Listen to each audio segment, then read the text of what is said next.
The internet can be a pretty wild place sometimes. And lately, it feels like a lot of what surfaces has this sort of shadowy side to it. Definitely.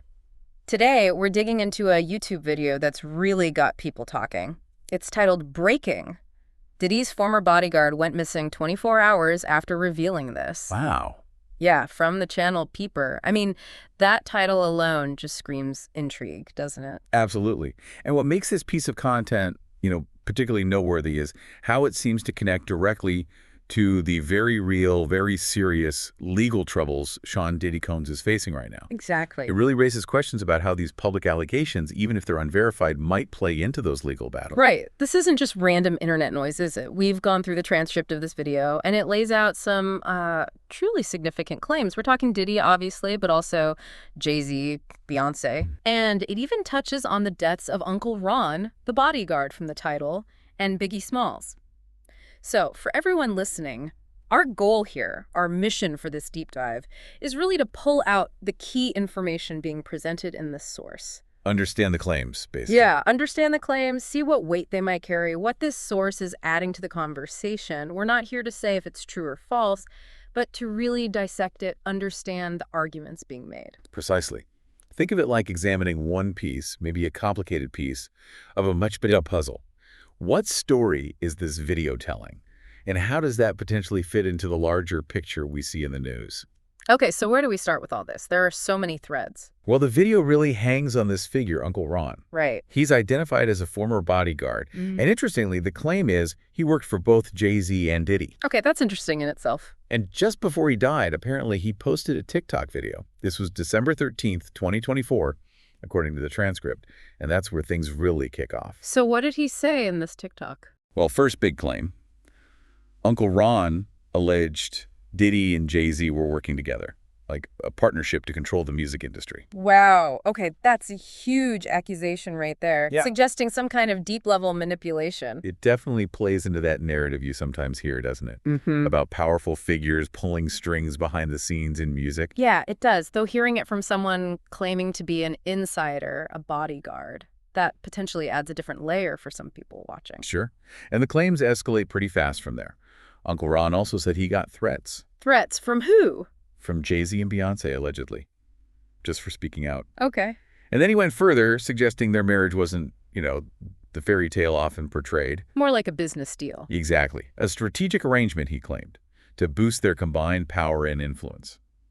It's a pretty cynical take on a very public couple. Yeah, very cynical. Public figures always face that kind of speculation, but to state it so directly. And then it gets darker. He accused Beyonce of long-term drug use. Yep. And claimed he had proof. Said he had receipts. Proof. Even old-school footage to back it all up. But this evidence, it hasn't surfaced, right? Not that we know of, no. But mentioning proof, especially footage, is powerful. It shifts it, for some viewers, from just talk to something potentially verifiable. Okay, this is already a lot. What else? He then gets into even heavier territory. He alleged Jay-Z and Diddy wanted Biggie Smalls killed. Whoa. Okay, now we're stirring up decades of theories and questions around Biggie's murder. Exactly. And as if that wasn't enough, he also accused them of ending singer Carrie Hilson's career. Why? Apparently, retaliation, because she supposedly said something negative about Beyonce. It paints this picture of a really ruthless industry, Yeah, unforgiving. We're saying the wrong thing has huge consequences. That speaks to those alleged power dynamics again. Mm-hmm. A tightly controlled environment where you don't step out of line. And he wasn't done there, was he? No. He also claimed Jay-Z and Beyonce exploited songwriters. Like, He specifically named Biggie, someone referred to as Bay Singles, presumably writers for Beyonce and the rapper Freeway. The idea being they weren't credited properly or paid fairly. okay, that's another recurring theme in music, unfortunately. Exploitation, intellectual property disputes. Right. The power imbalance is often there. So all these huge claims made in this TikTok video on December 13th, and then what happens? Then, according to this YouTube video we're looking at, just 24 hours later, Uncle Ron died. 24 hours. Yeah. The alleged cause given was pneumonia. And that timeline, that incredibly short time between the video and his death, is really raising eyebrows. I can see why. That's startling timing. It's the absolute core of the YouTube video's intrigue, isn't it? And the cause of death, pneumonia, is also presented with suspicion. Like, how could it happen so fast? And there's more to it, right, about his online presence. Yes. The transcript points out that all his TikTok videos that specifically mention Diddy, Jay-Z, and Beyonce, gone. That's Removed. just wiped. Apparently. And even the comments on his other unrelated videos were deleted too. This quick scrubbing just fuels more speculation, Was it foul play? A cover-up? Especially since he claimed he had evidence. Exactly. He claimed he could prove this control Jay-Z and Diddy supposedly had. So the video leans into the skepticism about the pneumonia diagnosis. Heavily. It even draws parallels to other deaths where pneumonia was the cause. Kim Porter, Brittany Murphy. Implying a pattern, or at least suggesting it's a diagnosis that can be questioned in certain circumstances. It's a common way to build a conspiracy narrative, right? Connect events to suggest a hidden link.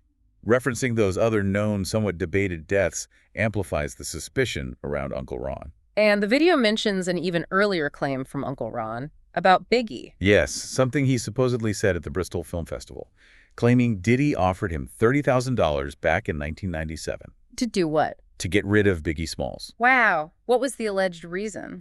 Biggie wanted to leave Bad Boy Records, supposedly. And Diddy wanted to keep control of his music catalog, his valuable rights. So that's a direct accusation linking Diddy to wanting Biggie dead years before his actual murder. If true, it adds a massive layer, suggesting a history, a motive tied to money and control over artists. It deepens the whole thing. Does the transcript quote him on that? It does. It quotes him saying, "I know this because I was there," talking about Biggie wanting out and some kind of bogus contract being used to stop him. That phrase, "I was there," it's meant to add credibility, isn't it? Make it sound like a first-hand account. Absolutely. It aims to cut through speculation. And there was one more thing about Uncle Ron, about treatment of staff. Yeah. A final point mentioned in the video, an alleged prior claim he made that Diddy and his mother treated employees terribly, called them scum of the earth. So you have this person making incredibly serious claims, one after another, and then dying suddenly. It's a very dramatic sequence, as presented by this source. It certainly paints a dramatic, unsettling picture. The accusations, then the sudden death. That's the core of the speculation in the video's hook. Okay, so after laying all that out about Uncle Ron, the video brings in another voice, right? Gene Deal. Yes, Gene Deal. He's presented as someone claiming Diddy acted super weird on the day Biggie was actually shot. Implying Diddy knew something, or was involved. That's the suggestion. Deal goes further, stating he believes Diddy orchestrated Biggie's death. Gene Deal's name has definitely been around in these conversations for a while. It has. His claims often echo or reinforce the theories about Diddy's potential involvement in Biggie's death. And according to Deal, it wasn't just Biggie. No. He also asserts Diddy ordered the hit on Tupac Shakur. Another huge, long-standing theory in hip-hop. Gene Deal repeating it just adds more fuel to that fire. Linking Diddy to both murders. That obviously raises the stakes enormously. These are iconic, controversial deaths. And the transcript says Deal claims others believe this too. Yeah, it claims Deal stated that 50 Cent, Eminem, and Keith D also believed Diddy ordered the Tupac hit and supposedly paid $1 million for it. Mentioning those big names, that feels like an attempt to add weight to Deal's claims by association. It's definitely a tactic to boost perceived credibility, mentioning respected figures like that. And like Uncle Ron, Gene Deal also says he's received threats. Yes, for speaking out. It reinforces that narrative the video is building: speak out, face consequences. Right, this idea of a dangerous environment. Exactly. The theme of threats keeps coming up, suggesting this powerful force trying to silence people. The video also includes Deal's account of Biggie being in L.A. Right. He points out Biggie was recovering from a car accident using a wheelchair. Okay. And Deal asks, why rent studio time in L.A. then, when they had the Daddy's House studio in New York? He's quoted saying something like 97% of people would say he had no business in L.A. at that time. Suggesting it was suspicious, maybe deliberate, for Biggie to be on the West Coast right then. It plants that seed of doubt, doesn't it? Was recording music the real reason he was there? It fits the narrative of something sinister being planned. Then there's a really striking claim involving Biggie's mother, Miss Wallace. Yeah, this is presented as quite significant. Gene Deal claims Miss Wallace called him. Called him to say what? To thank him for speaking out against Diddy. He even says he told her if she ever asked him to stop, he would. But since she hasn't, he feels he has to keep talking. Wow. If true, getting thanks from Biggie's own mother, that's powerful validation for his claims. It adds a huge emotional weight, absolutely. It would solidify his stance in many people's eyes. So, putting Uncle Ron's and Gene Deal's accounts together, as presented in this video, the overall picture is Diddy being responsible for both Tupac's and Biggie's deaths, with a history of ordering hits. That's the narrative constructed. The claims from both individuals converge on these incredibly serious accusations. And the video mentions direct consequences for Deal, like a bounty. Yeah, alleges a $250,000 bounty on Gene Deal's head and $150,000 on a friend of his. Again, emphasizing the alleged danger. Exactly. Underscores the extreme measures supposedly being taken to ensure silence. There's also an interaction mentioned with Kirk Burroughs, someone close to Diddy. Yes, Deal claims Burroughs relayed a message from Diddy, telling Deal enough is enough about his statements. Sort of a warning. That's how Deal reportedly took it, questioning what the threat meant. It suggests a direct attempt, via an intermediary, to silence him. Reinforcing that idea of Diddy trying to control the narrative, even with people outside his immediate circle. The transcript also connects this to Keefe D., the man arrested in connection with Tupac's murder. Right. It mentions an alleged attack on Keefe D. in prison, supposedly happening shortly after Keefe D. spoke out against Diddy. So the video implies the attack was retaliation. It suggests that link, yes. Yeah. While the jailhouse fight is known, the video frames it as a consequence of speaking against Diddy, adding to that pattern of risk. And it briefly mentions Keefe D's court appearances, too. Just to tie his situation into the broader context of these ongoing legal stories and allegations. Gene Deal is also quoted saying something quite stark about Diddy's nature. Yes. Something about Diddy's hard-head ways, his alleged refusal to listen or tell the truth, costing lives.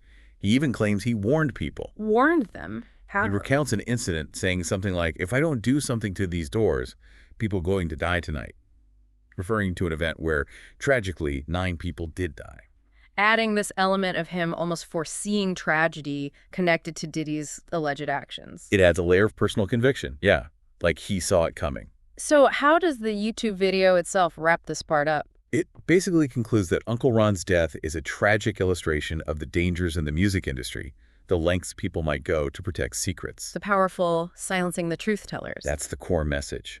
High stakes, secrets are paramount, and challenging the powerful is risky. It's an ominous takeaway. The video also noted something about the timing of Uncle Ron's death becoming public knowledge. Yeah, it found it suspicious that while his wife reportedly posted about it on TikTok September 13th, it didn't hit blogs or wider media until October 23rd. Molly. A delay, plus limited comments on his TikTok, which the family apparently put down to safety concerns, all adding to this feeling of something being off. Okay, so that covers the claims from the video about Uncle Ron and Gene Deal. Now, let's shift to the current legal situation with Diddy. The video connects to that too, right? Absolutely. It highlights a major development. The government reportedly plans to call Cassie Ventura as the first witness in his case. Cassie, given her previous lawsuit and settlement, that's huge. Her testimony could be crucial. Definitely central. Her past allegations form a basis for the government's case, potentially establishing a pattern of behavior. And the video explains the charges. IQ conspiracy. Yes, IQCO, which involves organized criminal activity. The video suggests Cassie's testimony about Diddy's alleged operations, described as an Xing ring, is vital for the prosecution. To show the structure of this alleged criminal enterprise. Precisely. The scope, the operation, IQCO cases rely on proving that kind of pattern. The transcript also mentions, and this is deeply disturbing, potentially hundreds of victims. Yes, claims of a vast number, potentially hundreds. And that evidence might suggest many were minors. That elevates the seriousness to another level entirely.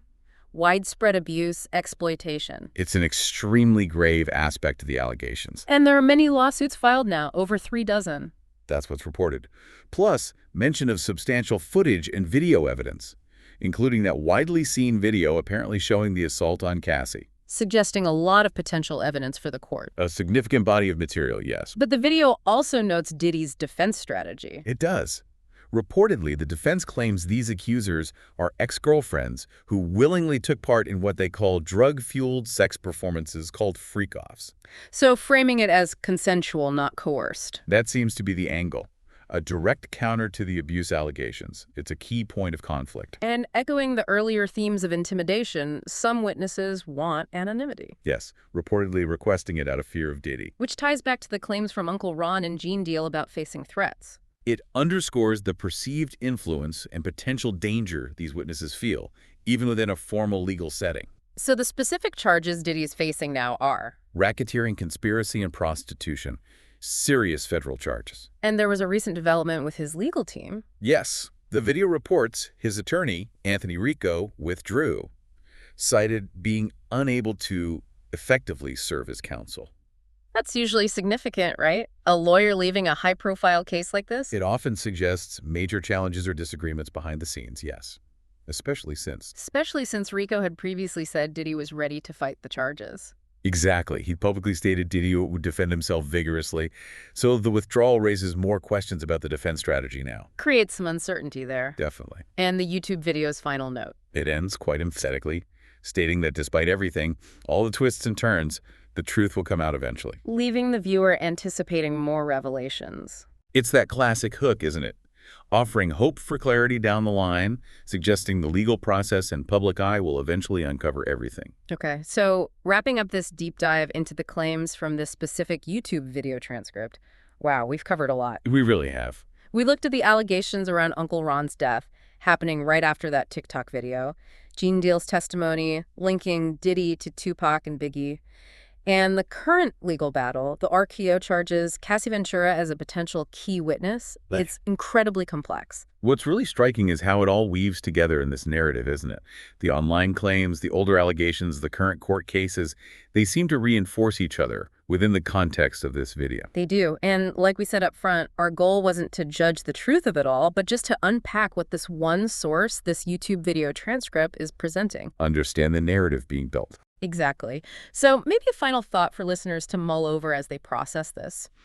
When you look at all these different accounts, these serious allegations, what might be the bigger long-term consequences? Not just for Diddy or Jay-Z or Beyonce, but for the music industry itself, regardless of the legal outcomes. That's a great question. What do you, listening, make of these conflicting stories, the layers of alleged secrecy? What impact could all this have on how we view power, accountability, maybe even celebrity in the entertainment world? It certainly forces us to ask some fundamental questions, doesn't it? About transparency, ethics, responsibility in an industry with so much cultural sway. These allegations, whatever happens legally, are part of that bigger conversation now. Absolutely. We definitely encourage everyone to keep exploring these complex issues. Look for diverse perspectives, credible sources, and keep thinking critically as this whole story continues to unfold. Thanks for taking this deep dive with us today.